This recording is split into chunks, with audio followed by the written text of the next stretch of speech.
Juillet 1991. La Havane. C'est le premier voyage de Nelson Mandela hors d'Afrique depuis sa libération. Après 27 années passées en prison, il veut remercier tous ceux qui ont contribué à abolir l'apartheid.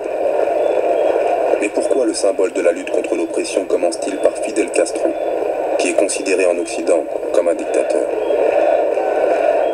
Before we say anything, Antes de hablar absolutamente de cualquier tema, you must tell me when you are coming to South me Africa. tiene que decir cuándo viene para Sudáfrica. And we have had a visit from a wide Y hemos variety of visitado una people. gran cantidad de personas. And our friend Cuba, Y nuestro amigo Cuba, which helped us in training our people, que nos ayudó a entrenar a nuestra gente, gave us resources to que nos get dio on with our recursos, struggle, que nos ayudaron tanto en nuestra trained lucha, our people que as entrenó a nuestros doctors and so combatientes, a on. nuestros médicos. You have not come to our country. Cuba no ha venido a visitarnos, usted no ha ido a visitarnos. When are you coming? ¿Cuándo viene?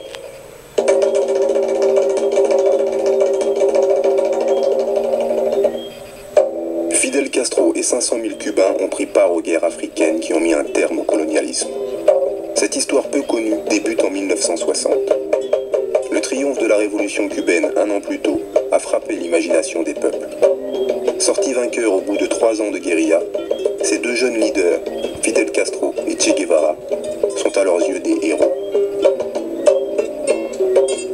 La vague d'indépendance s'est répandue comme une traînée de poudre à travers toute l'Afrique.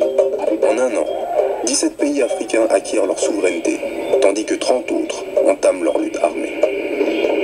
Pour mener leur combat, les révolutionnaires africains prennent les Cubains comme modèle.